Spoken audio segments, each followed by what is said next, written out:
Buenos, bienvenidos a todos y a todas a esta tertulia UTV.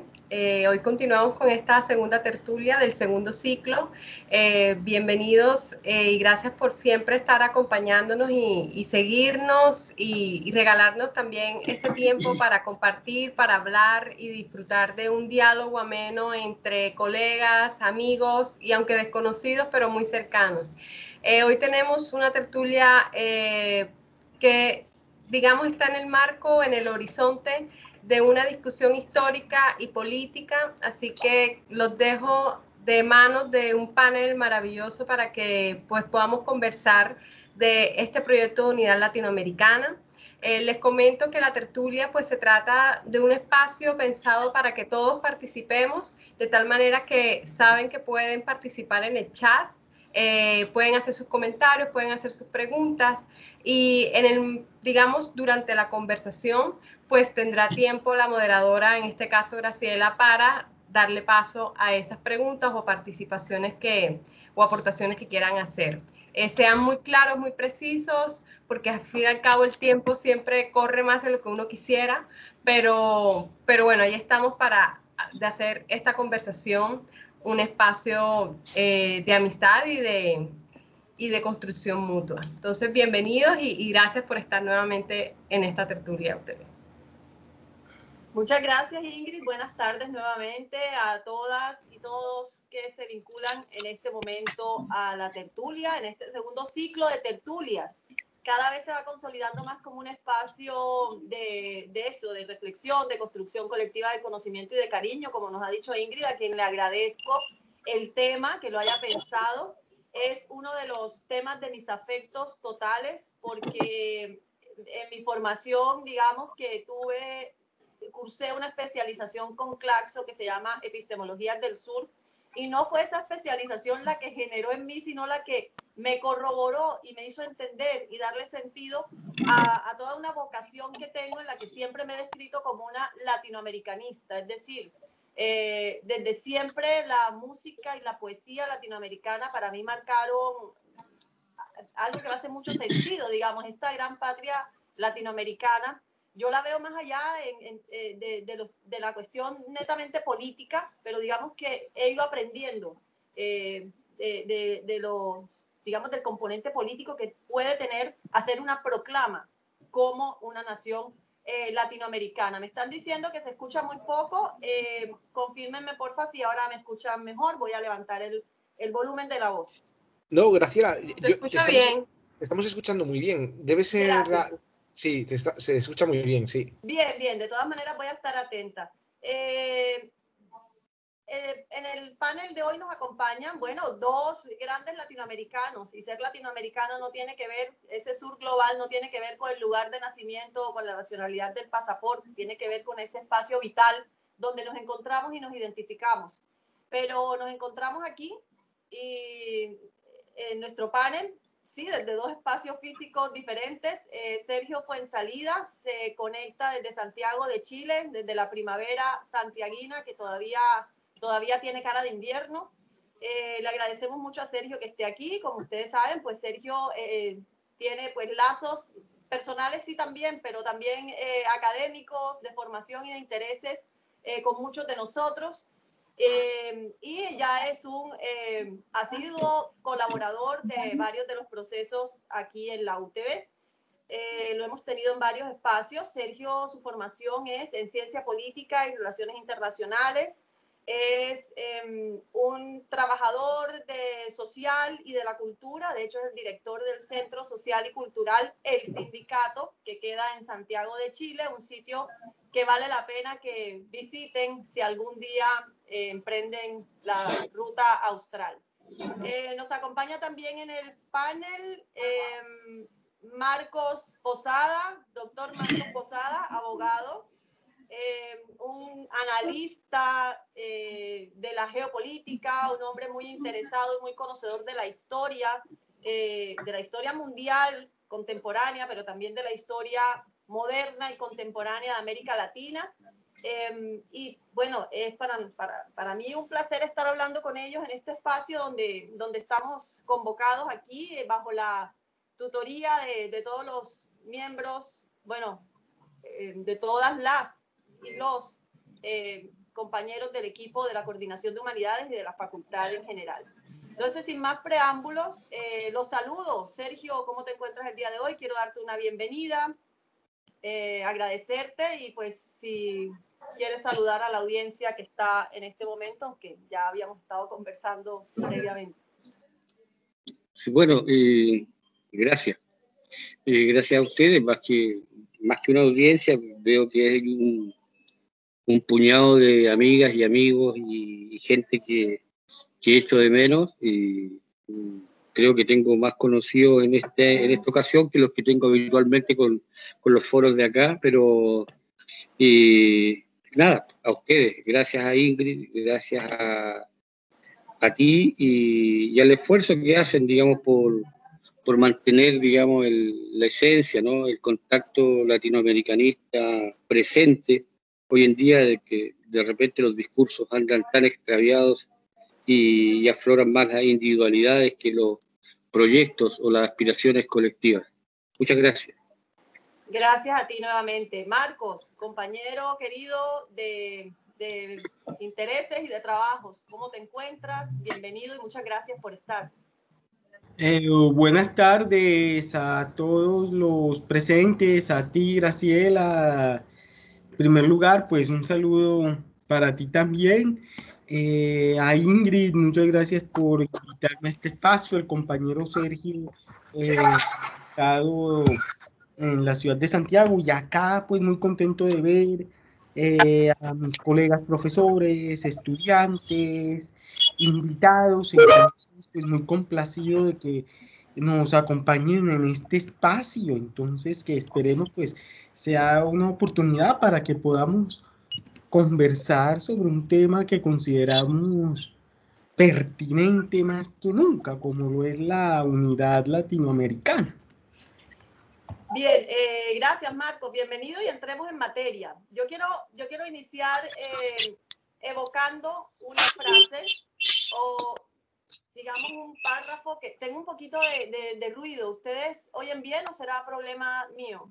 Discúlpenme. Ya, creo que ya. Bueno, en 1978, la UNAM, la Universidad Nacional Autónoma de México, hizo una edición de la Carta de Jamaica de Bolívar, de Simón Bolívar, ¿no? Un documento que todos conocemos, un documento histórico. En esa edición, Leopoldo Sea, el filósofo latinoamericano, tal vez uno de los más importantes, Leopoldo Sea, filósofo latinoamericano del siglo XX, profesor de la UNAM también, hizo la presentación de esta edición y escribe, digamos, una defensa de mantenernos unidos como latinoamericanos para contrarrestar el peso de una historia de colonización y de subordinación que nos tiene un poco, digamos, en una situación que, digamos, que tenemos que superar o que tenemos que hacerle frente. Y en esa presentación, a partir de allí, escribe lo siguiente, y voy a leer porque lo hago entre comillas: que se haga expresa en la conciencia del educando y a partir de lo cual éste pueda actuar para el logro de su realización, hablando de la unidad latinoamericana. Es por ello que se reclama una mayor difusión del conocimiento de la historia, la sociedad, la cultura, el pensamiento y la literatura de este continente, dando a esta difusión el mismo nivel que se le da al conocimiento de lo nacional y a lo que se sigue llamando universal. Cierro comillas. Entonces, hay una apelación aquí para formarnos, para entender, para crear y generar una conciencia de unidad latinoamericana. Y no es tampoco gratuito que esto esté en la introducción a una edición de la Carta de Jamaica de Simón Bolívar, que como todos conocemos también representa un anhelo de unidad de los pueblos latinoamericanos. Entonces, la primera pregunta, y en su primera intervención, yo quisiera pedirles que nos ilustraran un poco por qué ese proyecto de unidad latinoamericana no se pudo consolidar en ese entonces, por ejemplo, a partir de los procesos de independencia, y por qué sigue siendo un proyecto postergado. ¿Qué pasa con la tan famosa unidad latinoamericana cuando otros espacios, por ejemplo, como Europa, que puede que no tengan factores que nos unan tanto, siendo nosotros tan cercanos en los procesos históricos, en la lengua, no consolidamos, no la logramos. Con esa primera pregunta, pues que sea el pretexto para iniciar la conversación. Sergio. ¿Algo pasó? ¿Tienes el micrófono apagado? Sí, que se cortó un poco al final. ¿Me puedes repetir la pregunta? No sé, de acá se escucha un poco baja tu voz, pero escucho. Ah, bien. Bueno, te comentaba que esas palabras de Leopoldo Sea, apelando a la necesidad de una integración latinoamericana y de una educación o de una formación de conciencia latinoamericana en la unidad latinoamericana, que están desde entonces y desde Bolívar, y por qué, digamos, desde esos procesos de independencia, esa unidad latinoamericana no se pudo consolidar. ¿Por qué en ese entonces no? ¿Por qué todavía es un proyecto postergado? ¿Cómo entiendes tú ese asunto? Sí, bueno, de verdad que nuestros países tienen un proceso cuesta arriba en lo que significa la conquista de la independencia y de conceptos tales como las soberanías nacionales y la libre determinación de nuestros pueblos. Ahora, siempre, digamos, o desde el comienzo, ¿no?, del siglo XIX, cuando viene el movimiento independentista, que no está divergente ni está separado de la ola revolucionaria que ocurría en Europa, en que se rearticulaban los estados-naciones y se promovía, ¿no?, la obsolescencia, ¿no?, de las monarquías y de los gobiernos de corte conservador. Desde esa época que los luchadores por la independencia de estos territorios de las colonias, las ex colonias principalmente españolas y la colonia portuguesa, empiezan a entregar luces del por qué cuesta tanto y por qué ha costado y por qué hasta el minuto es imposible. La verdad que el común denominador que tenemos tiene que ver con cómo nacemos como república, como naciones. Y ciertamente tiene que ver con la ligazón de nuestros territorios, nuestras naciones, nuestros pueblos, pero siempre en conexión con la palabra imperio, ¿no? O sea, en conexión con la vinculación permanente que ha significado en la historia la presencia de potencias imperiales. No salimos de una cuando caemos en otra, en definitiva, ¿no? Somos un apéndice, hemos sido un apéndice de las necesidades de expansión, además de un modo de producción que crece constantemente y lo somos hasta la actualidad. Es así como los intentos de los padres de la patria, en definitiva, pero que también arrastran un vínculo, ¿no? En definitiva, nuestros libertadores, nuestros padres de la patria, son la familia de los opresores, de los dominantes. Son familiares directos de los españoles que quedaron acorralados y en las ruinas del Imperio Español. Y luego comienzan a hacer las oligarquías nacionales, a constituirse en virtud de los vínculos de las nuevas potencias imperiales en ascenso. Así que si tú me quieres, y para no alargar, ¿no?, pero más o menos para fijar posición, si tú me preguntas cuál crees tú que ha sido, digamos, el impedimento de que no hayamos todavía consolidado esta unidad latinoamericana que aparece tan románticamente y de manera tan ideal, ¿no?, expresada en las palabras que tú leíste, de que tenemos que educarnos para bla, bla, bla. No va a ser así. Y no ha sido así, y no será así hasta que se cambien las vinculaciones que tienen pueblos dominados con respecto de naciones imperiales o de relaciones de dominación que van más allá de las supuestas soberanías políticas de nuestras naciones. Y te lo digo que es tan brutal, y con esto termino, ¿no?, que ayer fue a España, Portugal, luego Inglaterra, Francia, pero permanentemente al acecho Estados Unidos, y hoy día es Estados Unidos. Inevitablemente al problema de hoy en día para nuestros pueblos es la presencia imperial de Estados Unidos, que es una potencia que va en declive, que va a caer, eso es seguro. El tema para nosotros es que se va a atrincherar respecto de nuestras naciones, porque ellos consideran que somos su territorio, por extensión y por necesidad de sobrevivencia. Y ahí existen razones geopolíticas. Pero es tan brutal que el otro día, leyendo una nota de prensa, ¿no?, salió una declaración del almirante Faller, y ustedes saben que Craig Faller es el jefe del Comando Sur de Estados Unidos, y lo hizo allá justamente en una reunión con gente de Colombia, y tiene el desparpajo y la insolencia de decir, el presidente Duque, y cito casi textual, ¿no?, nos ha enviado lo mejor y pagando por ello. Él, por Duque, viene completamente pago por Colombia y trabaja para mí. Estas palabras las dice el almirante Faller, el jefe del Comando Sur de Estados Unidos, refiriéndose a un general colombiano que lo saludaba y se ponía en disposición de trabajar para el almirante Faller, vale decir, para el jefe del Comando Sur de Estados Unidos. Y esto pasó ahora en julio de este año. Entonces, el grado de intromisión, de dependencia, por ejemplo, que tiene Estados Unidos en Latinoamérica, que lo tiene con Colombia, que lo tiene con Ecuador, que lo tiene con Chile, que lo tiene con Argentina, etcétera, y el grado de intromisión es actualmente, para terminar, actualmente el gran impedimento que tenemos los países latinoamericanos para conformar esa aspiración de unidad y de construcción de la patria grande. Eso por lo menos puedo decir ahora para no abundar en extenderme más.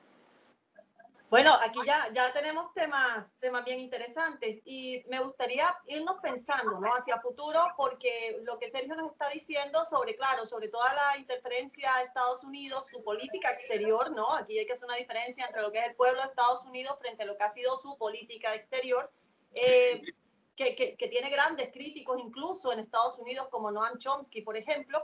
De todas maneras, no ha sido igual en todos los países, porque Colombia sí claramente es uno de los países donde hay casi que sin filtros, la embajada de los Estados Unidos en Colombia tiene una injerencia muy directa, a tal punto que Estados Unidos considera a Colombia su país, uno de los grandes aliados, si no el más, en la región. Entonces pensémonos a futuro en nuestro debate, cuando pensemos en los destinos de América Latina, qué está sucediendo y qué podemos esperar en América Latina cuando el mundo ya empieza a ver la emergencia de otras potencias también, ¿no? Pero antes de continuar, yo quisiera, Marcos, que eres tan conocedor de la historia latinoamericana, porque hablábamos de los procesos de independencia que no generaron esa unidad. En alguna ocasión yo escuchaba a Marcos hablar y él decía, lo que pasa es que, claro, y lo dejó ver Sergio ahorita, los procesos de independencia de América Latina no fueron unos procesos de independencia que pensaran en la base social de nuestros pueblos, fueron unos procesos más de las oligarquías. Marcos, ¿puedes decirnos algo acerca de ese proceso? Hay quienes dicen que es que finalmente nosotros no nos estábamos independizando del rey de España, sino de Francia. Si eso tuvo que ver en tu criterio, digamos. Bueno, muchas gracias, Graciela. Yo creo que con respecto a tu pregunta, desde mi punto de vista, no, ¿por qué no se pudo consolidar una unión latinoamericana o por lo menos en sus comienzos hispanoamericana? Porque Simón Bolívar planteaba en su Carta de Jamaica una confederación de estados hispanoamericanos. En ese momento excluía a Brasil porque Brasil tuvo un proceso diferente. Yo considero que esta fragmentación en tantas naciones viene desde el mismo comienzo del proceso de independencia, sustentado en las divisiones administrativas del imperio español, donde el territorio de sus colonias estaba dividido pues en varios virreinatos, capitanías generales. Era un territorio muy extenso, realmente. Quizás hoy pues los amigos españoles no tengan conciencia de ese gran imperio que fue España en el pasado, ¿cierto? Entonces este proceso realmente en cada una de las diferentes colonias había una división social donde los peninsulares, los españoles, estaban en la cúspide de las pirámides y los criollos, que eran los descendientes de los españoles, pues no se sentían igual de reconocidos. Y en un comienzo estas independencias pues no tienen una base, digamos, popular, con participación de los mestizos, que eran la mayoría de la población en casi todos los países, de la población indígena, sino que son unas élites criollas que se sienten discriminadas y quieren ellas alcanzar el poder y desplazar a los españoles. Entonces vemos que estos procesos se dan sobre la base de las antiguas divisiones.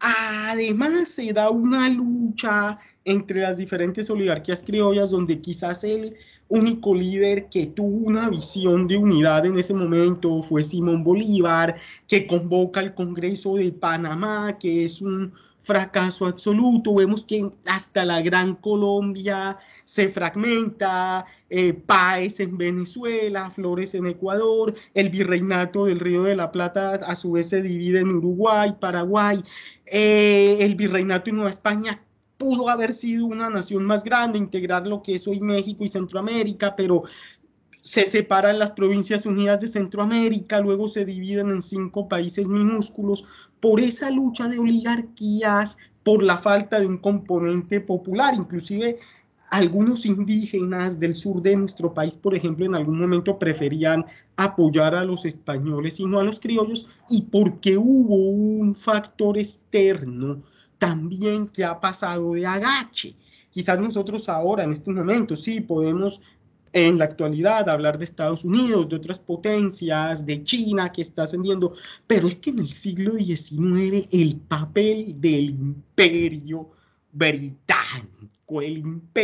británico tuvo un papel determinante en ese proceso de fragmentación, porque realmente pues no convenía que naciera una única nación unificada, que hubiera sido una superpotencia. Imaginémonos que de México a Argentina, todos los países de habla hispana somos 444 millones de habitantes. A día de hoy, las intrigas británicas, donde desde el mismo nacimiento como nación no nos vamos endeudando. Podrá sonar esto que estoy diciendo una locura, no lo es. Revisemos nuestros libros de historia y la famosa Legión Británica que luchó al lado del Libertador, que hasta hay unos monumentos por ahí, por el pantano de Vargas, no fue un apoyo gratis. Entonces al Imperio Británico le convenía tener una serie de naciones fragmentadas, divididas, endeudadas, y sus intrigas las íbamos a ver durante el siglo XIX. Por ejemplo, en esa guerra del Pacífico que tendría unas décadas más tarde, Chile contra Bolivia y Perú, los británicos apoyaron a Chile o intrigaron para el casi exterminio del Paraguay en la guerra de la Triple Alianza, donde había construido un estado aislado, pero que había desarrollado su propia industria. Y también, aparte de esas intrigas, se unen con la poca visión de los nuevos dirigentes, una visión estrecha, salvo Bolívar, que con sus pros y sus contras que podamos tener cada uno, pues el pensamiento de Bolívar es muy amplio. Yo siempre lo diré, en primer año de Derecho me tocó hacer una investigación de partidos políticos, y en la sede del Partido Conservador en Bogotá me tocó investigar el Partido Conservador. A cada grupo nos dieron un partido, hay un retrato de Bolívar gigantesco, o sea, es un pensamiento transversal, pero más allá de las críticas o no que se le puedan hacer en un momento, tuvo la visión de la unidad, pero fue saboteado por las élites, e inclusive los Estados Unidos desde un comienzo, con su destino manifiesto, sí tuvieron una visión de grandeza. Y para terminar y no atropellar con tantos datos, bien o mal también el proceso de independencia de Brasil fue distinto, que Brasil no quedó dividido en 4 o 5 pequeños estados, sino que en Brasil no hubo un proceso bélico, sino que el hijo del rey Juan VI, Pedro I, que era el heredero de la corona portuguesa, prefirió coronarse emperador de Brasil y se mantuvo la unidad de del territorio. Entonces, ese proceso, ese mismo comienzo, que el tema, bueno, daría para mucho, como por ejemplo es asesinado el mariscal Sucre, que era el principal, pues, apoyo de Bolívar, la misma forma como muere el Libertador solo, aislado en Santa Marta. Entonces, ese proceso no nació bien y yo siempre me pregunto, ¿realmente sí logramos la independencia o qué cambió mucho en nuestra sociedad de cuando formábamos parte del Imperio Español a nacer en una cantidad de repúblicas débiles y fragmentadas? Muchas gracias, Marcos. Antes de seguir, porque aquí hay un tema bien interesante, quiero tomar algunas de las intervenciones en el chat. Aileen, querida Aileen, bienvenida. Nos dice América Latina Unida. Cita a Leila González, por una escuela y una universidad decolonizadora, antirracista y antiimperialista.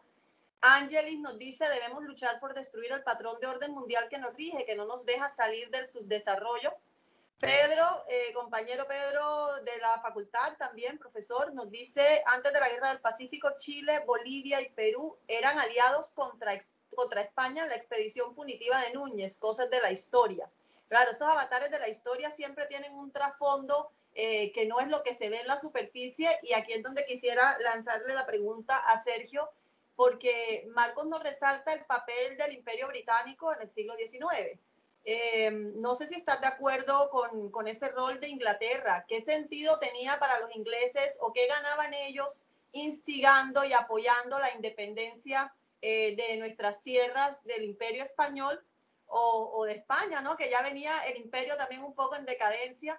¿Qué ganaba Inglaterra? ¿Cuál era el interés? Porque, atentos, todavía circula y es casi un lugar común a veces. Yo escucho a los estudiantes a veces, a mis amigas, decir, no, es que a nosotros mejor nos hubiera colonizado Inglaterra porque, mira, seríamos como Estados Unidos.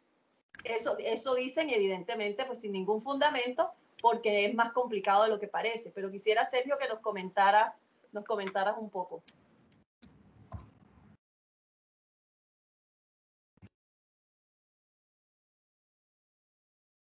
Micrófono. Aprovecho mientras abres el micrófono. Mercedes Leche nos pone aquí el comentario. La película Queimada ayuda a responder esta pregunta, sin duda. ¿Aló? Sergio. Perfecto. Bueno, tu pregunta es bastante amplia porque el tema, digamos, del papel, ¿por qué a Inglaterra le convenía? Primero hay que destacar que Inglaterra es la locomotora del desarrollo capitalista. Y esto no se puede entender si, o sea, depende del enfoque. Nosotros nos podemos tratar de explicar la historia a partir de la genialidad y el corazón grande de ciertos próceres a los que llamamos padres de la patria. La otra manera de entender la historia es el desarrollo de las fuerzas materiales que dan impulso y que hace que los momentos de saltos cuantitativos, ¿no? Que den unos saltos cuánticos el avance de la humanidad. Y ciertamente nosotros asistimos en la época de finales del siglo XVIII, principios del XIX, ¿no? En el mundo entero, a una época de grandes transformaciones, porque el modo de producción estaba muriendo, el modo de producción feudal, y naciendo con fuerza el modo de producción capitalista. Inglaterra es la locomotora del capitalismo y ciertamente a la medida, digamos, de que van ocurriendo descubrimientos tecnológicos que perfeccionan los medios de producción, Inglaterra se va alejando y haciendo más fuerte del resto de las naciones. España cae porque fue una nación que se quedó atrasada en un modo de producción que ya no iba a responder a nada. Pero Inglaterra, que es la locomotora, sí precisaba de expansión. Y eso tiene que ver porque los medios de producción tienen una cierta fase, unos ciertos ciclos y unas ciertas dinámicas. Y los principios capitalistas son principios que todavía se mantienen y que todavía están funcionando. A un principio de explotación y acumulación viene la concentración y luego viene la expansión, porque los medios de producción se van perfeccionando día a día y van necesitando otros territorios y otros consumidores, otros lugares para hacer su llegada y poder recuperar plusvalía. Entonces, en ese sentido, Inglaterra es la gran locomotora que sí precisa de nuevos mercados y nuevos territorios en donde hacerse de las materias primas y a donde devolver bienes de consumo. ¿Por qué? Porque sus fábricas, su adelanto de producción de la época ya estaban lo suficientemente adelantados como para satisfacer de lejos la demanda interna y comenzar la expansión hacia nuevos mercados. Así las cosas, el territorio que tenía que dejar, o sea, que tenía que aprovechar era la independencia, que al calor de las ideas del liberalismo, ¿no? Que al calor de las ideas liberales, que son el sustento político y filosófico del capitalismo, le proporcionaban el espacio. ¿Para qué? Para abogar por hombres libres, pero sobre todo de naciones libres, pero libres ¿de qué? Libres de las restricciones que le imponía un modo de producción que ya estaba agotado y defenestrado. La monarquía, en conjunto con la iglesia dominante, ya no eran las instituciones que habrían de llevar adelante el desarrollo material y superestructural, vale decir, las formas políticas, jurídicas, sociales, de moda, costumbre, arte y todo lo demás, ya no iban a ser a la usanza del modo de producción feudal. Venía el capitalismo y el capitalismo se expande. Y así como se expande y se sigue expandiendo hoy en día. Entonces, en su momento, Inglaterra fue un factor de adelanto, sí, que fue un factor también de dominación continua, también. Inglaterra financiaba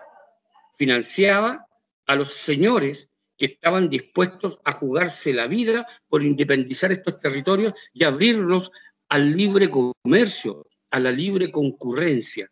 El factor de Inglaterra y de atrásito Francia es muy importante para explicarse los fenómenos de las llamadas independencias que todavía nuestros pueblos están esperando, ¿no?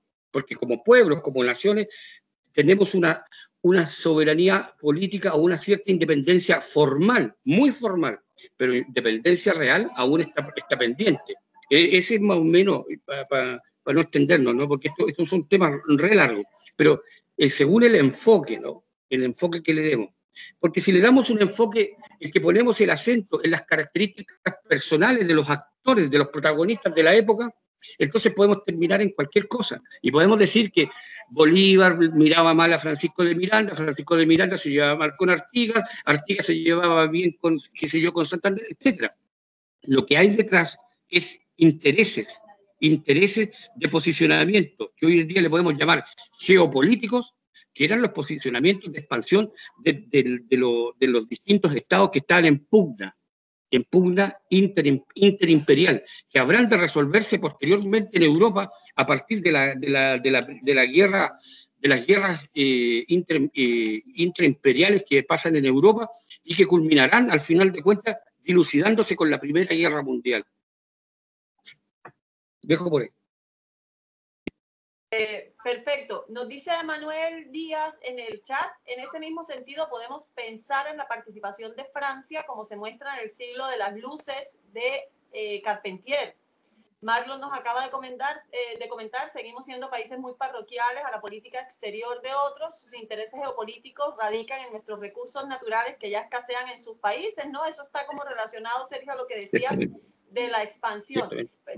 Quisiera preguntarle a Marcos, ¿cuál es esa diferencia? Evidentemente ya nadie sostendría eso de mejor hubiera sido que nos conquistara Estados Unidos, empezando porque eso nos demuestra que hay una mentalidad que tenemos que romper. Nosotros no estamos llamados sino a la emancipación como están llamados todos los pueblos. Pero ¿qué pasó en Estados Unidos que no pasó en América Latina? ¿Por qué Estados Unidos sí logra una unidad? ¿Por qué Estados Unidos sí son estados federados que se mantienen efectivamente unidos en un proyecto de país y América Latina no? No sé si nos quieras comentar algo y si quisieras comentar algo también a propósito de lo que Manuel nos dice del papel de Francia, por ejemplo. Estás silenciado. Bueno, Graci, sí, es una pregunta que hay que mirarla muy bien, ¿no? Y hay que ver la historia de los Estados Unidos. En primer lugar, que inicialmente los Estados Unidos se fundan sobre las llamadas 13 colonias originarias. Entonces, el territorio de esas 13 colonias pues era muchísimo menor que esa enorme extensión de tierra del Imperio Español. En segundo lugar, pues precisamente en los Estados Unidos, en un comienzo, en esas colonias inglesas se da una mayor homogeneidad étnica, así que nosotros a veces, pues falsamente idealizamos la colonización británica como algo que hubiera sido muchísimo peor a la colonización británica, a la colonización española, y yo no lo veo tan así, porque en gran parte de los países latinoamericanos la población indígena o mestiza es un porcentaje muy amplio de la población. En los Estados Unidos la población indígena es mínima y mestizos, pues salvo ahora los inmigrantes latinoamericanos que se hayan mestizado los británicos con los Sioux, los pieles rojas, pues no hubo mestizaje. Entonces, son muchos factores que se han tratado de explicar, desde la misma estabilidad institucional, pues los padres fundadores de los Estados Unidos crean una constitución en el año 1787 que es la que ha mantenido Estados Unidos hasta el día de hoy. También dentro de esa estructura económica que habla Sergio muy bien, en el siglo XVIII está naciendo en Inglaterra ya la revolución industrial, y los Estados Unidos, pues como colonia británica todavía se alcanzan a beneficiar de ese proceso o tienen un desarrollo económico más grande y visión de sus dirigentes, siendo una nación pues en un comienzo pequeña. El llamado destino manifiesto, donde decía que Estados Unidos pues debía expandirse desde el Atlántico hasta el Pacífico, van ampliando su territorio, aprovechan las guerras napoleónicas y en el año 1803 compran la Luisiana, que es un territorio inmenso que tenían los franceses, pero que estaba despoblado, obtienen la cesión forzosa de Florida, luego la guerra contra México, tienen dirigentes con una visión de expansión, un modelo federal que le da autonomía, mucha autonomía a cada uno de sus estados, van construyendo un ejército fuerte, se benefician de la inmigración. Eso no explica todo porque, bueno, Argentina, Brasil tuvieron mucha inmigración y no crecieron así, pero básicamente no, son muchos factores, ¿no? Pero desde el mismo nacimiento los Estados Unidos pues parecían destinados a ser la potencia dominante en el continente. Bolívar se dio cuenta de ello, y cuando Estados Unidos era una potencia de segundo orden ya dice que están destinados a someter a nuestros pueblos porque se veía el potencial. Lo vio Alexis de Tocqueville también a comienzos del siglo XIX, se le veía ya ese potencial. Y bueno, el papel de Francia hay que verlo también desde varios puntos de vista. El papel que tuvo para facilitar, entre comillas, la independencia, que no fue independencia del todo. En el año de 1808 Napoleón invade Francia, instala como rey a su hermano José Bonaparte, conocido como Pepe Botellas. Pues esto crea una situación de mucha debilidad en España, que es aprovechada acá por las élites criollas para iniciar su proceso de independencia. Pero Napoleón, a ver, él invade España porque él le tenía un ojo a nuestras colonias.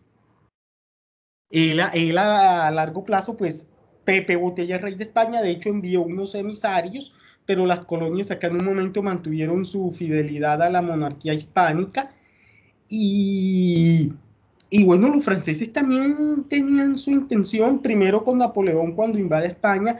Su proyecto fracasa porque los franceses fueron aplastantemente derrotados en la invasión a Rusia de 1812, que inicia el fin de Napoleón.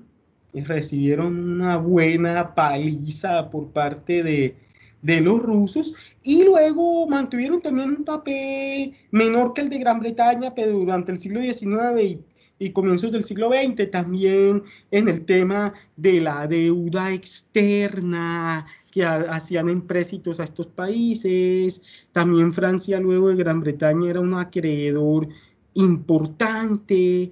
Nosotros pues nos endeudábamos con ellos, ellos nos exportaban bienes industriales.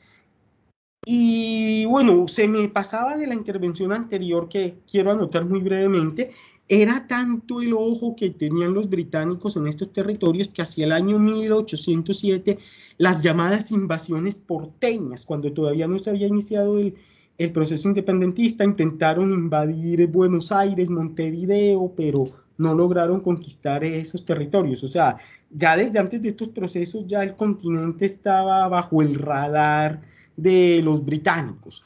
Y lo que dice Marlon es verdad. Fíjense en que yéndonos mucho más allá atrás en la historia, en la época del Imperio Romano, lo que hoy es Alemania era conocido como la Selva Negra.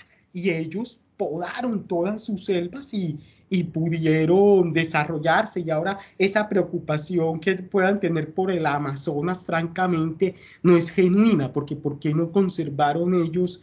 Y Alemania ya no es la selva negra como la llamaban los romanos.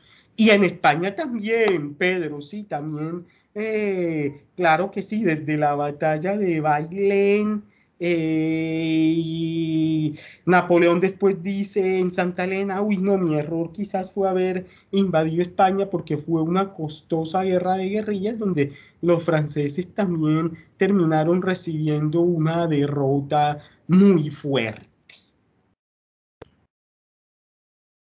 Yo quisiera, excelente Marco, muchas gracias por esos datos. Yo quisiera venirnos un poco más hacia la historia reciente, más allá de cómo quiera, bueno, la historia siempre nos va a dar claves, pero quisiera hacer una estación en la mitad del siglo XX, porque hubo dos acontecimientos que no sé cómo los evalúen ustedes hoy en día a la luz de la posteridad, pero hubo dos acontecimientos que son fundamentales para la historia latinoamericana y son acontecimientos que, estemos o no de acuerdo políticamente con sus propuestas, fueron acontecimientos que mostraron una autonomía y una autodeterminación de nuestros pueblos.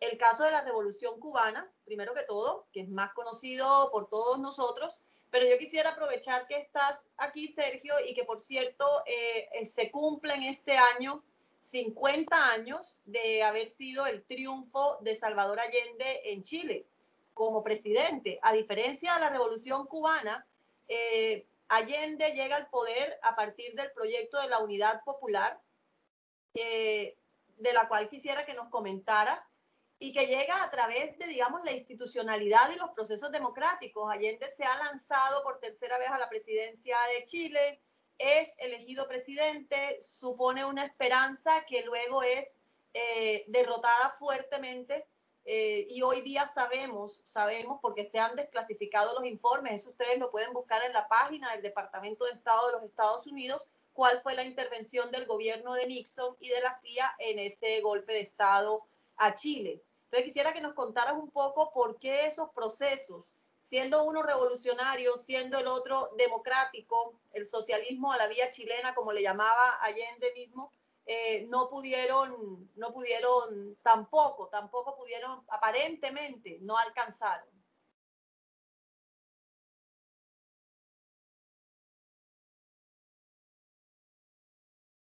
No sé si Sergio estás escuchándome, no sé si puedes activar tu micrófono.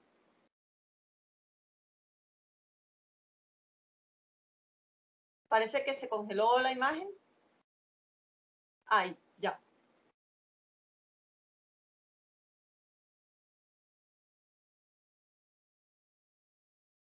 ¿No escuchamos o soy yo quien no está escuchando? No escucho al No, yo tampoco. Sergio, no lo parece que...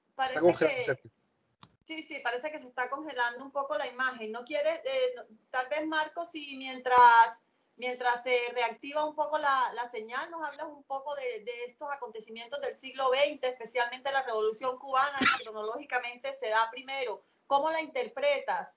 ¿Qué sucedió? ¿La puedes enlazar como en un intento de autonomía y de emancipación frente a todas estas dinámicas de dependencia? Bueno, sí, la Revolución Cubana podemos, en primer lugar, como un intento en sus comienzos, como un intento interesante de emancipación, vemos pues Cuba tenía una situación pues prácticamente era un protectorado de los Estados Unidos, vivía en una situación de dependencia de la exportación del cultivo de azúcar, inclusive la mafia norteamericana tenía sucursal en Cuba. Nace ese movimiento liderado por Fidel Castro, que en un comienzo no era comunista, era la llamada Revolución Verde Olivo, que inclusive si vemos cuando estaba en la sierra, le hacen reportajes en la televisión norteamericana, él hablaba del verde olivo, de una posición más bien de neutralidad, pero eso sí, de autonomía, de desarrollo, de... Y el punto de quiebre se da cuando él decreta pues la nacionalización de, cuando el proceso, ¿no? Decreta la nacionalización de las empresas norteamericanas, se imponen las sanciones y ese proceso hay que verlo en una posición más global. La Guerra Fría. Después de la Segunda Guerra Mundial, encontramos dos superpotencias que luchan por el mundo, los Estados Unidos, líderes del bando capitalista, la Unión Soviética, líderes del bloque socialista, y ven una oportunidad en Cuba de acercamiento, y Cuba pues asfixiada, ¿no? Por viendo la posibilidad de que la naciente revolución muera, se alinea dentro del bloque socialista. Luego vamos a ver la guerra de los misiles, la crisis de los misiles, perdón, en el año 1962, y Cuba queda enmarcada dentro del campo socialista, dentro del campo liderado por la Unión Soviética, y al final el proceso de la Revolución Cubana se une con ese entorno de la Guerra Fría, esa lucha entre esas dos superpotencias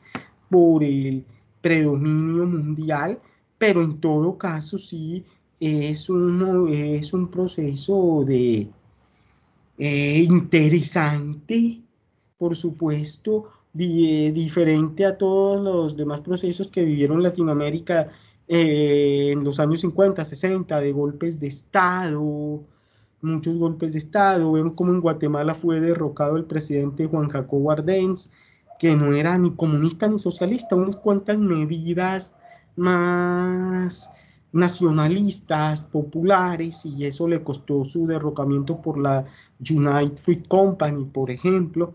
Entonces, claro que sí, el proceso de la Revolución Cubana es un proceso muy interesante, y para entenderlo a fondo, a profundidad, con una muchísima extensión, pues no quiero extenderme tanto, bajo la óptica, por lo menos desde el 1961 hasta el 1991, que se disuelve la URSS, ese periodo hay que analizarlo, entenderlo bajo la óptica de la Guerra Fría, que la Guerra Fría no fue algo tan lejano para nosotros y fue algo caliente. También muchos procesos acá en Latinoamérica, como la Revolución Sandinista en Nicaragua, la Guerra Civil del Salvador, etcétera, también estuvieron bajo influencia de la Guerra Fría. Y con respecto a Chile, sí, por supuesto, y espero que ya el compañero Sergio se haya restablecido el sonido, y él más que nadie sí nos puede ilustrar muchísimo mejor sobre ese proceso. Sergio, ¿alcanzaste a escuchar la pregunta? ¿Estás bien de conexión? Pues algo alcancé a escuchar de Cuba y la Unidad Popular y ¡pah! Se cortó. O sea, se empezó pero más o menos me imagino, si me repite un poco alguna interrogante, pero me imagino un poco para dónde va la cosa. No, creo que te lo imaginas bien. Es básicamente traer un poco a los tiempos más recientes y estos dos episodios que son determinantes como propuestas, más allá de que del proyecto político, que signifiquen como una propuesta de autonomía y de autodeterminación, porque tienen un denominador común. Fíjate, Marcos acaba de decir procesos de nacionalización de cierta producción, más allá digamos, del estar o no de acuerdo con el proyecto político.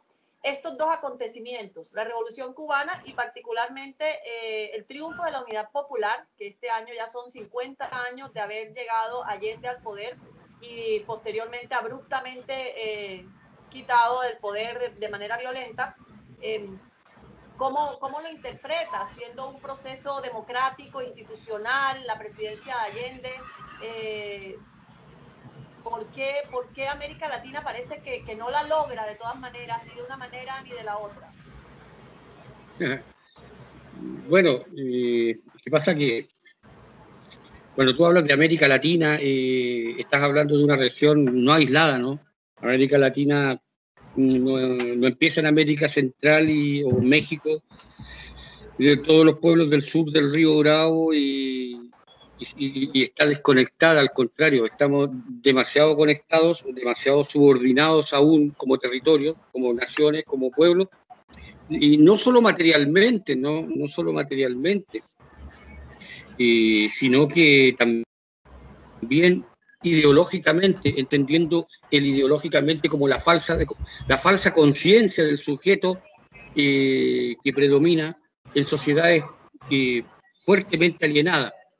Ahora, para no irnos por una beta filosófica, ¿no?, que sería largo, explicar el proceso de la Unidad Popular o de la Revolución Cubana como dos muestras de intentos de emancipación de dos pueblos distintos, con historias distintas, no es sencillo, porque simplemente son dos experiencias muy diferentes en un mundo que, tal como decía Marcos, ¿no?, está enmarcado en una disputa económica, política y visión de sociedades completamente opuestas.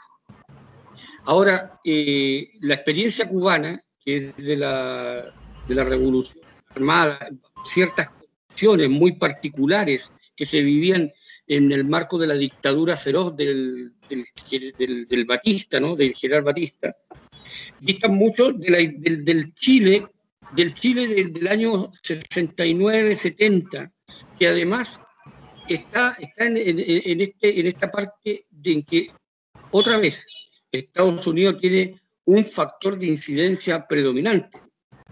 Estados Unidos tiene, digamos, logra imponer a finales de la Segunda Guerra Mundial el acuerdo de Bretton Woods, en donde sale como la nación más favorecida de esa imposición de acuerdo. Eso marca, ¿aló? Yo te escucho. Yo escucho unos bocinazos muy fuertes por ahí. Pero bueno, esa situación del escenario político, económico, mundial, incide en que ciertos países toman un camino u otro para lograr hacerse de una independencia política de verdad y hacerse también de una política económica mucho más soberana. Fíjate que la Unidad Popular no llega por la influencia de las ideas de la Revolución Cubana, aunque tienen incidencia. La Unidad Popular llega primero por necesidades. Las revoluciones, los cambios sociales, cuando son auténticos, se fomentan y se llevan adelante porque son las masas, son los pueblos los que los originan y los que lo llevan adelante. Mientras las satisfacciones, las necesarias demandas de los pueblos no sean satisfechas, siempre el pueblo, como el agua busca el cauce, va a buscar el cauce de su emancipación, de su mejoramiento de las condiciones de vida. En Chile, en particular, y a partir de fines del año de la Segunda Guerra Mundial, existe una creciente incorporación de los sectores obreros en la vida de las decisiones políticas y en la vida económica. Y existe una serie de incorporaciones. ¿Por qué? Porque la aspiración de la base productiva, que era la sustitución de importaciones, logra crear una base económica que incorpora a muchas mayorías de los pueblos. Los actores, los trabajadores, los obreros de entonces comienzan a tener expresiones políticas en partidos políticos que tenían una mirada de clase. Y en Chile fue muy fuerte el movimiento obrero con su expresión política en los partidos comunistas, socialistas y otros partidos menores, con una mirada de clase, una mirada desde los trabajadores. No había, digamos, posibilidad de la unidad popular si no hubiese habido antes un movimiento sindical fuerte que converge hacia expresiones políticas. Eso hace que se incorporen sectores medios, profesionales, con los privilegios que tiene la clase profesional en los países del tercer mundo. Se incorporan por conciencia, alentado de que había un país con muchos problemas. Nosotros éramos un país que tenía problemas de desnutrición, problemas de falta de condiciones de vivienda, carencia de educación, carencia de condiciones básicas mínimas en la sociedad chilena. Entonces, el campo, aún en los años 70, todavía estaba dominado por una visión feudal. Existían pocos que tenían extensiones inmensas de tierra, los terratenientes eran, digamos, una realidad, y en donde el campesinado, el que trabajaba la tierra, tenía muy pocas posibilidades de expresarse o de tener algún grado de voz, de ser tratado como persona.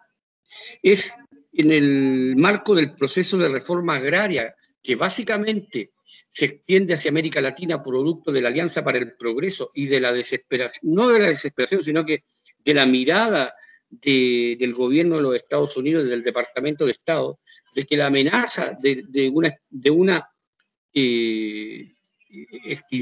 extensión del proceso de la Revolución Cubana amenazara a todo el Cono Sur. Así que así las cosas empiezan un proceso de reforma agraria para además incorporar territorio de producción a una fase superior de desarrollo productivo. Pero eso dio motivo para que los campesinos pudieran sindicalizarse. Y es así como en el año 67, bajo el gobierno del demócrata cristiano de Eduardo Frei Montalva, produce la sindicalización campesina, produciendo una explosión también de organización popular. Esas organizaciones populares, esa toma de conciencia por la vía de la acción, por la vía del derecho que iban abriéndose paso, no gratuitamente, con muchas luchas, con muchas muertes de por medio, porque los ejércitos, los carabineros, la policía de acá, la armada, siempre habían estado, digamos, en disposición de reprimir la manifestación o la huelga de los trabajadores de cualquier sector, incluso del campo. Entonces, todas esas luchas al final cuajaron en un proyecto político que tuvo una mirada muy preclara de un conjunto de medidas sociales básicas para comenzar la construcción de un camino distinto de desarrollo para Chile y que lo ofrecía también a otros países como una opción. Ante la opción de la vía armada, si el marco democrático burgués, el marco democrático que permitía la democracia liberal, daba la opción de que fuese por la vía pacífica la transformación social profunda, política y económica, eso lo íbamos a adoptar.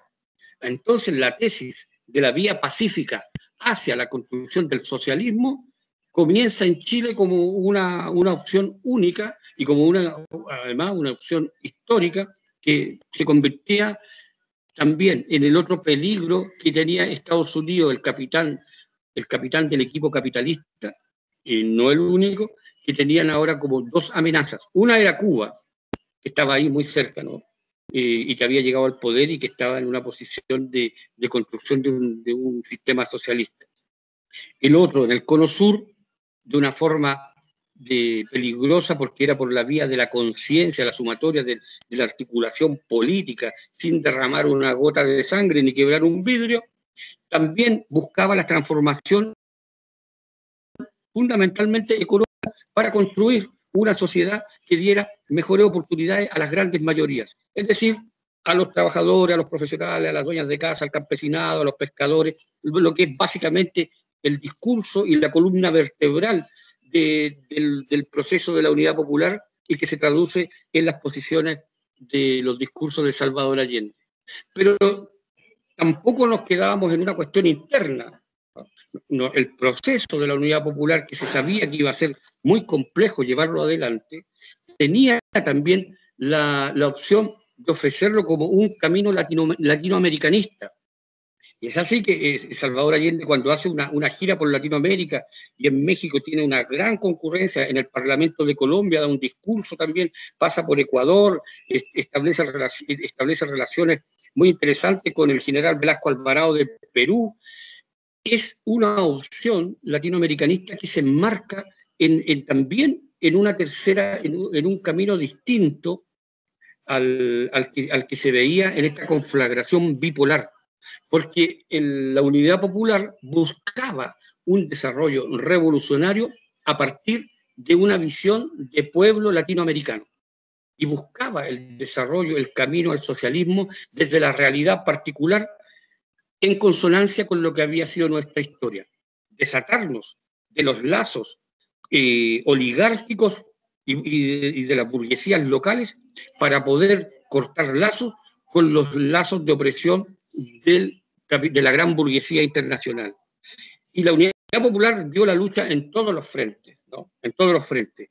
Lo único que no contaba el gobierno de la Unidad Popular era con una fuerza militar independiente de las Fuerzas Armadas, que se suponía que estaban para la defensa del territorio, y no pudo hacer una defensa militar del proyecto, y por eso fue acabado. Pero tiene una connotación distinta a lo que había ocurrido en Cuba o lo que habría de ocurrir después en procesos de insurrección que estaban germinando en América Central. Ahora, el ejemplo de Cuba sí fue un ejemplo de corte radical con un capitalismo que ya en ese tiempo se mostraba fracasado para solucionar las necesidades o para satisfacer las necesidades de la población. Es por eso, o sea, los procesos revolucionarios de cambios profundos no se producen por el éxito de un sistema, se producen por el fracaso, y un fracaso que se puede medir y mensurar diariamente porque las grandes masas lo viven diariamente. Los procesos, los grupos que aspiraban a una forma de lucha corta, ¿no?, de la toma del poder, no solo estuvieron inspirados en Cuba o quedaron en Cuba, sino que en Argentina se organizan grupos de guerrilla urbana, en Uruguay se organizan grupos de guerrilla urbana y en otros países también, los cuales son sofocados dramáticamente y ferozmente por fuerzas militares, ¿no?, por los ejércitos de cada país, en los cuales no participan en la represión solamente Estados Unidos y su Escuela de Panamá, también participan países europeos como Francia, ¿no?, que establece, digamos, la Escuela de la Tortura, nace en Francia a mediados de los 60, y eso lo exportan a Estados Unidos y eso lo ramifican para efectuar una represión y un aniquilamiento de todas las fuerzas político-populares que aspiraban a un cambio de sistema. Yo no sé si se puede abundar más en el tema de la Unión Popular, pero eso también es un tema que da para largo. No sé si eso contesta tu pregunta. Sí, da para largo. Gracias, Sergio. La contesta muy bien y creo que nos queda también un pendiente para mirar más de cerca este proceso, ¿no? Porque ya vemos que no es el único, pero sí determinante. Además, por su característica, ¿no?, de llegar al socialismo respetando la institucionalidad, y la institucionalidad, en cambio, no respetó el proceso. Pero bueno, yo tengo que ponerme al día con el chat. Quiero rescatar una de las frases, Sergio, y quedarme con esa. Cuando tú dices que se generan estos cambios no por el triunfo de un sistema, sino por el fracaso justamente de un sistema, quiero que nos quedemos con eso, Marcos, para que hablemos ahorita entonces, ¿qué está pasando hoy en día? Que parece que hay estallidos aquí, estallidos acá, pareciera que algo se está moviendo en América Latina, que algo se mueve en el tablero de ajedrez de la geopolítica mundial, y quisiera conocer entonces cómo ven el destino, pues, para América Latina en este momento coyuntural. Sin embargo, quiero ponerme al día en el chat porque a las 17:58, antes de que empezáramos a hablar de la Revolución Cubana y la Unidad Popular, ya Juan Felipe Rosso nos había dicho la Operación Cóndor, asistida y financiada por Estados Unidos. Lo de la escuela francesa, también hay un documental bastante interesante, la escuela francesa de la tortura. Adolfo nos hace una recomendación, profe Adolfo, de un texto de Eduardo Galeano, una trilogía que se llama Memorias del Fuego. No sé si después quieran comentarnos más allá, pero tengan muy en cuenta estas recomendaciones, está bien interesante.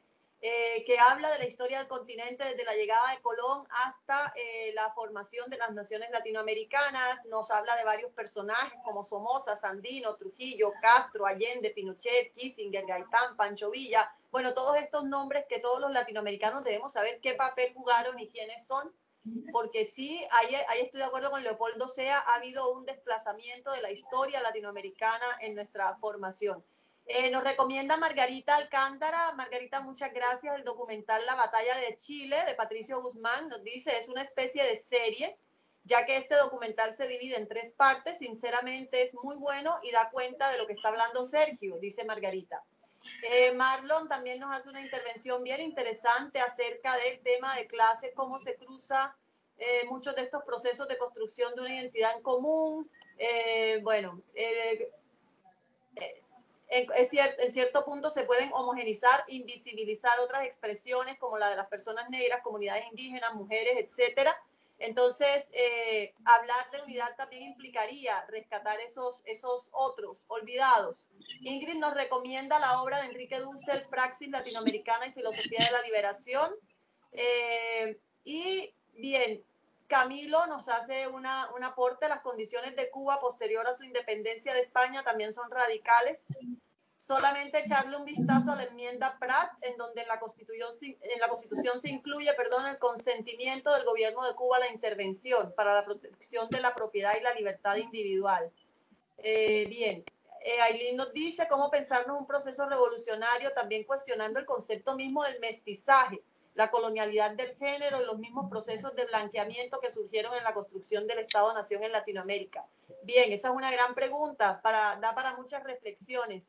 Les agradezco la participación y quisiera, entonces, ya como lo anunciamos, Marcos, ¿cómo ves tú la situación actual? Porque evidentemente Chile nos sorprendió el año pasado desmontándonos el mito de ser un país con esos indicadores macroeconómicos tan buenos, una especie de primer mundo del cono sur, con un estallido social que muestra un inconformismo. Colombia también tuvo su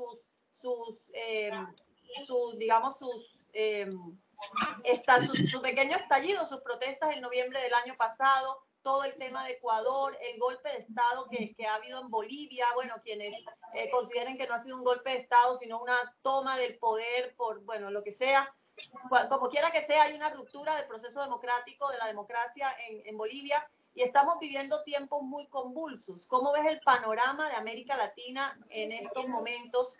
Y si tiene relación, si es este continuum de una imposibilidad de autonomía y de emancipación.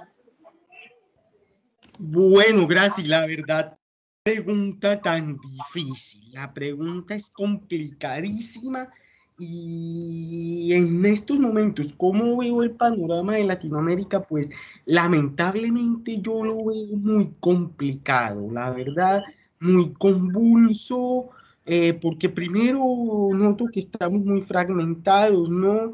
Divididos en tantos países, donde los proyectos de unidad han quedado nuevamente engavetados. La UNASUR saltó por los aires, por ejemplo, que era un proyecto de unidad interesante, más allá de los criterios políticos.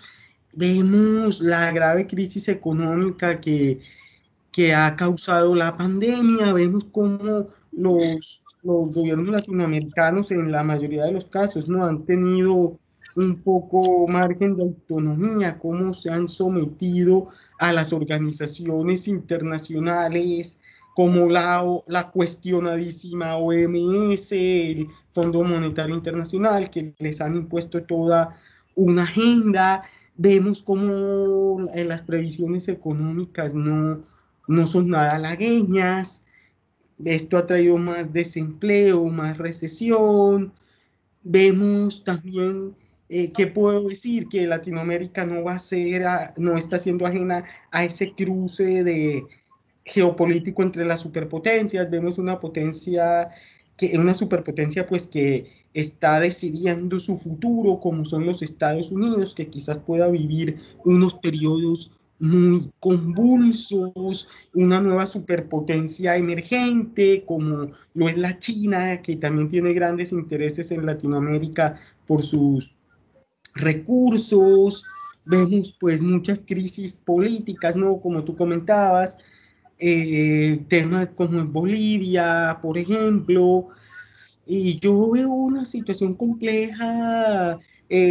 Vamos a tener un periodo pues de mucha crisis, de mucha inestabilidad, quién sabe cómo nos vaya a llevar esta situación de la pandemia. Vemos también que la situación, pues yo la veo muy compleja, ¿no? Puede estar equivocada. Ya no es solo ese sometimiento a otros países, a otras potencias, hay otros actores como las organizaciones internacionales e inclusive grandes grupos, fondos de inversión, grandes especuladores financieros que están aprovechando esta crisis, que influyen en la política nuestra, ¿no? Que manipulan a los gobiernos, esos mega especuladores que nosotros no lo conocemos, que nos dicen que son teorías de la conspiración, pero no existen. Entonces, noto también que el panorama de Latinoamérica ahora mismo es muy complicado, pero al mismo tiempo, el hecho de que estemos hablando aquí en lo mismo entre nosotros, noto que el pueblo latinoamericano como pueblo es muy rico, muy diverso, que a pesar de más de 200 años, pues más allá de que, por ejemplo, en Chile se hable una vertiente del idioma tan distinto, pues nos entendemos, tenemos la misma lengua, muchas cosas en común, y yo creo que de todo esto debe nacer poco a poco un sentimiento de unidad y que también al mismo tiempo protestas, movimiento social en Chile, acá mismo en Colombia, que a pesar de tanta situación difícil, pues hay una parte de la población que despierta, ¿no? Que cuestiona, que critica si será o no suficiente, pues no, el futuro es muy impredecible. Quizás este tema de la pandemia, pues, ha afectado un poco, ¿no? Lo siento, yo antes quizás era más optimista al respecto, pero la situación honestamente no la veo fácil. Toca esperar, por ejemplo, qué sucede en las elecciones de los Estados Unidos, cómo se desarrolla el proceso, ¿no? El nuevo gobierno que surja. No sé qué suceda, la verdad no veo claro si se consolida este modelo de esos mega especuladores que provocan crisis en nuestros países, ¿no? Esos personajes con una agenda nefasta, la verdad. Entonces, a corto plazo veo el panorama muy complicado, pero tampoco quiero enviar un mensaje pues de desánimo, ¿no? Está el espíritu del pueblo latinoamericano y habrá que darle la vuelta a la situación en algún momento. Antes de darle paso a Sergio para que nos dé su punto de vista en esta geopolítica, en este momento, lo que está sucediendo, reitero dos recomendaciones. Hace unos momentos hablábamos de la película Queimada de Gilo Pontecorvo. 2 años antes Pontecorvo había dirigido otra película que nos las está recomendando Sergio, Pedro, que es La Batalla de Argel. Esa la pueden conseguir fácilmente, entonces atentos a estas recomendaciones, creo que serán también una posibilidad para seguir conversando. Sergio, retomando la cuestión, ¿cómo ves entonces la situación de América Latina? ¿Será que el destino nuestro es cambiar un imperio por otro? ¿Y será que entonces ya no va a ser Estados Unidos, sino probablemente China o Rusia? ¿O efectivamente que estemos en este mundo multipolar y que la gran potencia de finales del siglo XX, que es Estados Unidos, esté en su, digamos, cayendo un poco en su poderío económico y militar? ¿Puede ser bueno para América Latina? ¿Es cambiar un amo por otro? ¿Es una posibilidad? ¿Cómo ves la situación? ¿Qué tiene que hacer América Latina ante este nuevo ajedrez que se nos presenta en la geopolítica mundial? América Latina es demasiado abstracto hablar de América Latina. Yo prefiero hablar desde los pueblos latinoamericanos. Y desde los pueblos latinoamericanos yo creo que la realidad va a indicar que, o la realidad está indicando que lo que queda es un futuro de lucha, de mucha lucha. Y bueno, como dice muchos versos, ¿no? Muchas canciones, si uno tiene que seguir, si alguno de las personas se plantean, de los pueblos en general, individual o colectivamente, que más vale la pena, como dijo Salvador Allende, morir de pie a vivir de rodillas, creo que eso es lo que le espera. O vivimos, entre comillas, de rodillas, o morimos de pie. Y buscamos la opción de transformar la situación. El tema fundamentalmente en la actualidad es que el modo de acumulación capitalista está entronizado en un gran aparato que se llama la financiarización de los estados y la subordinación de toda la fase productiva a la dominación y determinación de lo que es el capital financiero. Y eso no es solamente una norma, una regla para los estados. Fíjate que tú cuando comenzaste a hablar de Chile, Graciela, hablaste, y con eso se relevan dos cosas. Uno, de los índices macroeconómicos. Y eso te releva dos cosas. Uno, que es la visión que ha instalado el poder dominante, ¿no? De que lo que importa, de lo que vale, de lo que se puede mostrar, son los índices macroeconómicos. Ahora, esa caja de Pandora que es los índices macroeconómicos, que anda a saber tú, si tú le preguntas a 100 personas qué significan los índices macroeconómicos, vas a tener quizás 100 respuestas distintas o 99 silencios.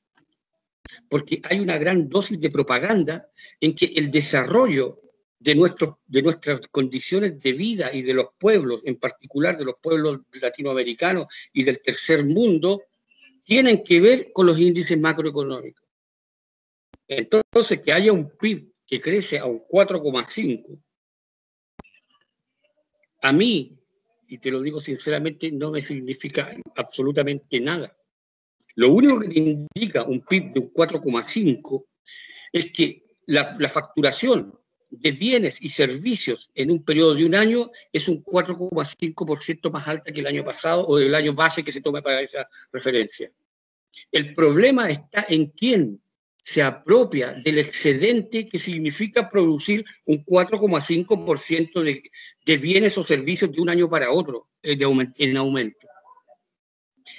En ese sentido, el capital, los dueños del capital, las organizaciones financieras internacionales, que no están solamente en la especulación, porque esa es una rama, sino que están financiando y están, digamos, recorriendo todas las necesidades de nuestras poblaciones y todos los servicios que nuestras poblaciones precisan, los están financiando inversionistas que son mega inversionistas, normalmente de países del primer mundo, y que se están llevando nuestro trabajo en los viajes de las utilidades a sus casas matrices. Porque tú, cuando pagas una carretera que está construida, concesionada por una empresa española o italiana o francesa o de donde sea, o con capitales de donde sea, estás pasando parte de tu trabajo, de tu riqueza, la estás enviando directamente a los centros financieros desde donde proceden esas empresas. La repatriación de las utilidades son las venas que continúan abiertas de América Latina. Las venas de América Latina que llevaron la sangre de muchos de los habitantes de estos pueblos, llevándose los minerales, llevándose la plata, el oro, el café, la cocoa, el cobre, el mate, etcétera, etcétera, hacia Europa, y que estuvieron 300 años de acumulación. Eso ha continuado después de un breve lapso que fue entre la Segunda Guerra Mundial y el año 71, en que Estados Unidos y Richard Nixon, un 15 de agosto, día domingo, decreta la libertad del dólar para ser la moneda central, para ser el sol de las divisas en el mundo, y que la comercialización de las mercancías del planeta completo se hagan en esa moneda, una moneda que tiene cantidad infinita de seguir inundando los mercados y seguir financiando cualquier cosa, porque la hace la Reserva Federal, y la Reserva Federal es una asociación de bancos privados. Fíjate que el presupuesto de España hace un tiempo atrás, hace un año atrás, estuvo en riesgo y no se podía ser aprobado porque el Banco Central de Europa, cuyo presidente en ese tiempo, ahora es una mujer, en ese tiempo era un alemán y no le daba el visto bueno.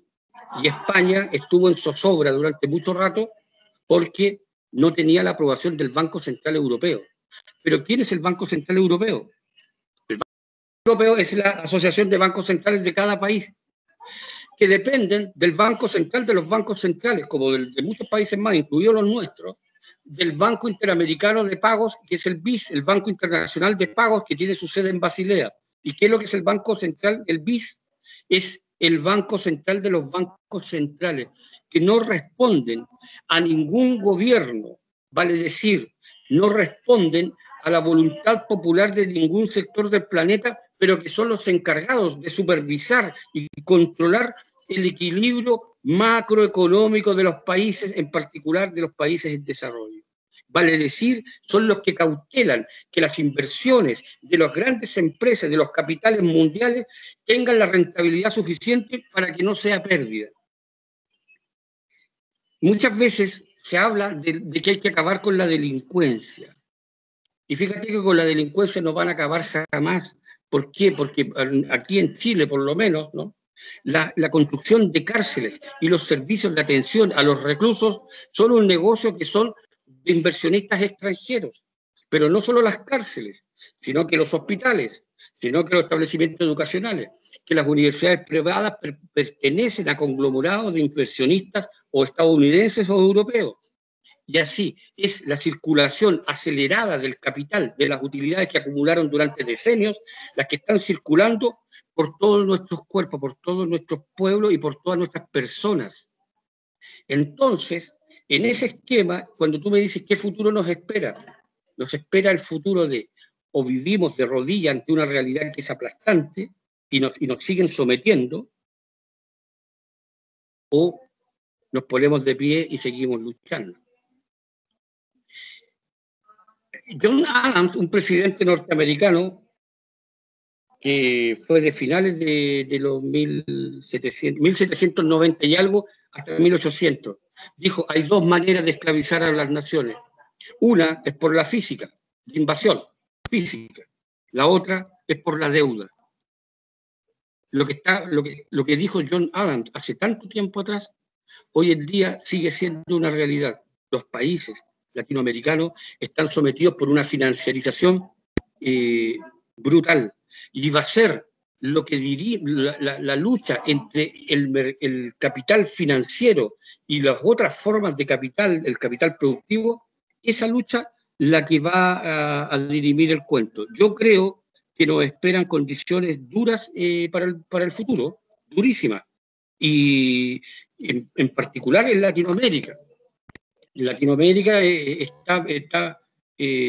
va a ser un foco caliente de todo lo que esto significa. Tú nombraste, nos queda ser territorio de otras potencias.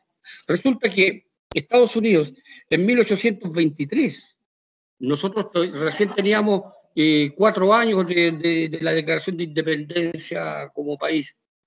En 1823 instala la doctrina Monroe, diciendo que estos territorios son su área de influencia, son su terreno, digamos, de propiedad, así que no se metan por acá porque si no se las van a ver conmigo, y los pueblos que se subleven o que quieran un camino distinto van a encontrarse con Estados Unidos. Y durante el siglo XX Estados Unidos tiene más de 60 invasiones a nuestros territorios. Está Panamá, está Grenada, está República Dominicana, estuvo Chile, estuvo presente en todas partes y lo sigue estando.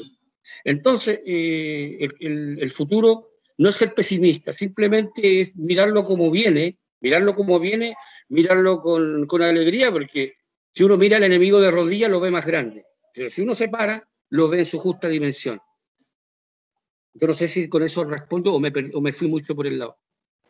No, está bien interesante, pero no quisiera, porque el tiempo nos va en contra siempre, no quisiera que quedáramos con un mensaje pesimista un poco, que es lo que nos planteaba, así que quiero remarcar esa última frase tuya, Sergio, y que nos vayamos pensando esas recomendaciones, esos encuentros que ya han circulado por el chat. No sé si alguien más quiera intervenir. Pero básicamente, bueno, ahí veo que hay una pregunta de Luis Eduardo Espinosa, si el problema de la independencia y la soberanía en las naciones latinoamericanas ha constituido una preocupación central en nuestras historias. ¿Cuáles creen que han sido las principales dificultades que han tenido los proyectos alternativos de la región? Bueno, creo que la respuesta ha sido larga y se ha asomado mucho en estas reflexiones. Aileen nos dice: lo que está comentando Sergio me hace recordar ahora en tiempos de pandemia el derecho no garantizado al acceso a la Internet, con la forma en cómo el monopolio de las empresas extranjeras de telecomunicaciones en Colombia está en su mayoría a cargo de la empresa Movistar, una multinacional española. ¿Cuántas antenas de Movistar hay en nuestros barrios? Claro, ahí hay que mirar el ojo, porque hay que poner el ojo, porque finalmente la forma de las guerras ha cambiado mucho. Me llama mucho la atención y creo que se nos queda en el tintero que este poder financiero mundial es tan grande que incluso el Estado de los Estados Unidos es el país con mayor deuda externa. O sea, Estados Unidos es el país más endeudado del planeta. Entonces, la deuda también viene siendo como un enemigo invisible o como una amenaza invisible para el futuro y la independencia de las naciones. Pedro le contesta, también está Carlos Slim, claro. No tiene nacionalidad este capital porque está por encima de las nacionalidades.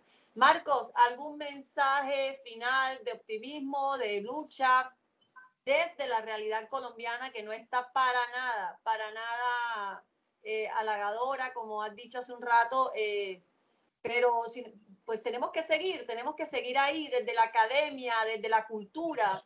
Leopoldo Sea, y quiero volver a traerlo, a pesar de que pueda quedar allá un poco su pensamiento muy en el idealismo y en el romanticismo del siglo XX, finales del XIX y del XX, pero Leopoldo Sea sigue llamando a la educación y a la cultura como esos escenarios para la emancipación. ¿Algún mensaje final, Sergio, Marcos y Sergio posteriormente, o alguno de nuestros participantes que quiera intervenir? Bienvenido para ir cerrando pues esta gracias. Sí, no, el mensaje de optimismo en primer lugar, bueno, que contamos con estos espacios, esta iniciativa de la tertulia de humanidades, ¿no? Agradeciéndote a ti, a Ingrid, y hay que seguir, ¿no? Sí, estos han sido unos tiempos muy duros, ¿no? Muy, personalmente muy desmoralizantes, muy decepcionantes en general, con el concepto de humanidad, pero yo creo que a pesar de todo, de los miles y miles de años de historia, de todas las dificultades que ha pasado la humanidad, aquí estamos, ¿no? Tenemos esa chispa de la razón, del sentimiento que nos distingue de los animales, y que el ser humano ha sido capaz de recomponerse de todas las grandes tragedias y dificultades. Y con el caso de Colombia, ¿no? Nuestros 200 años de historia muy convulsos, por aquí una intervención de Marlon y de Aileen muy interesante, que nosotros tenemos una invitación sería hacia el optimismo, a ampliar nuestra visión tradicional de lo que hemos entendido por ser colombianos, una visión que construyeron las élites criollas, una visión del hombre blanco, y no podemos entendernos como colombianos si olvidamos a los grupos indígenas, a los afrodescendientes, a las mujeres, y la condición de mestizaje, ¿no? Que todos somos, la gran mayoría de la población colombiana pues tiene esa riqueza que ha rescatado William Ospina, ese cruce triétnico, ¿no? Del ser el cruce de tres razas. Hay que entendernos como colombianos, tener conciencia social, espíritu crítico, ¿no? Continuar pues colaborando en el proceso de formación de los estudiantes y yendo con el título de la charla, no tengamos tampoco una visión tan parroquial, no nos olvidemos del proyecto de unidad latinoamericana, de verdad que las oportunidades que he tenido de viajar por otros países de Latinoamérica, quién sabe hasta cuándo se pueda,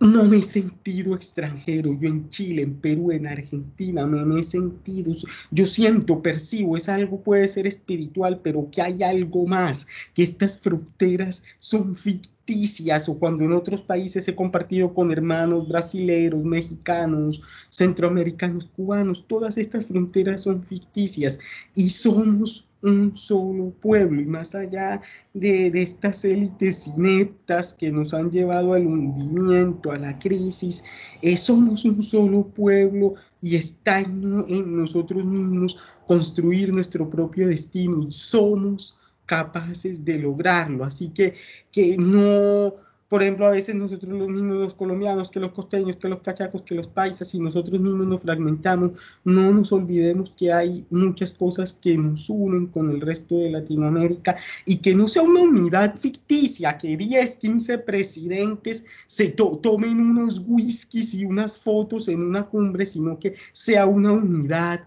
que se construya desde la base, a través de los pueblos. Entonces, el concepto de unidad latinoamericana no está muerto, está más vivo que nunca, y más temprano que tarde estamos condenados a integrarnos, a unirnos y a construir entre todos un futuro mejor.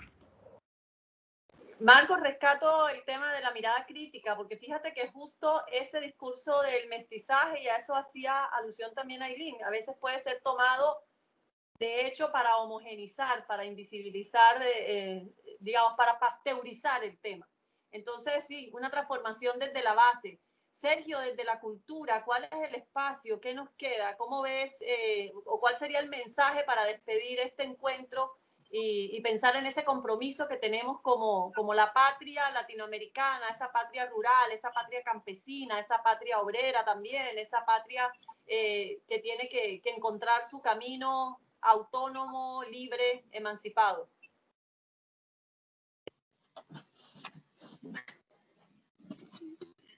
Bueno, ese es una gran interrogante que yo no la puedo responder. Yo creo que ese tema, la patria latinoamericana, la verdad es que nosotros como pueblo tenemos que saber que no podemos regirnos por las fronteras o las clasificaciones artificiales que nos han puesto los que toda la vida lo han tomado todo.